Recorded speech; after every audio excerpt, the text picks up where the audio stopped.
Ang cute, sabi dito, a stray dog returned to the store that fed him, bringing along an extra friend.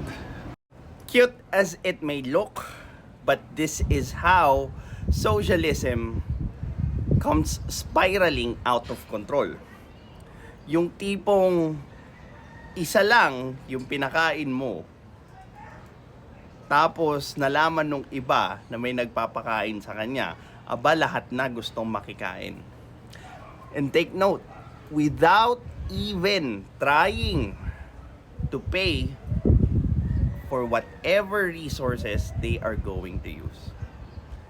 Best example yung mga stray dogs na yan kasi it reflects how it also works sa humans. Like for example, magpapakain ka sa mga aso. Kaya nga bawal pakainin ang stray dogs because dahil doon nagkakaroon sila ng strength to multiply, and then the resources that you need para pakainin at para buhayin yung mga aso na yun, dumadami. And of course, while doing that, it's now slowly becoming unsustainable.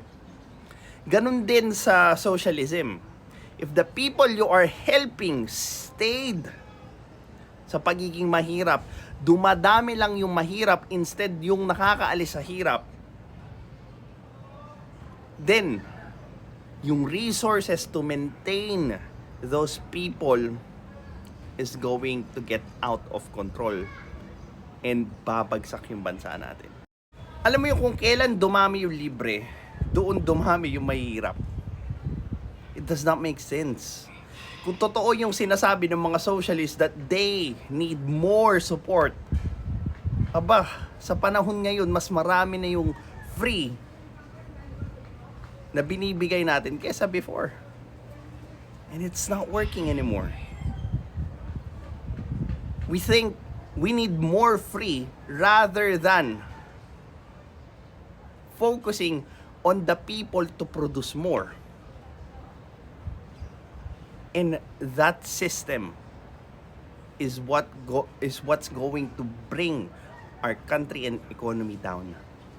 Plus, idagdag mo pa yung mga grupong nangungunsinte ng victim mentality. Yung nagpupukpok sa mga utak ng mahihirap na mahirap lang kayo eh. Kailangan nyo ko para guminhawa yung buhay nyo. Nakailang politiko na ba yung nagsabi ng ganyan?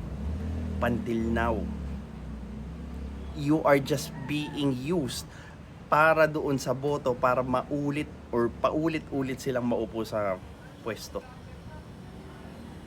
But they never wanted you to get out of your poor life, because that poor mindset that you have means that you will always need other people to help you, to feed you, to give you something. And thus, the never-ending cycle. Well, this is Pinoy Extreme. Have a good day.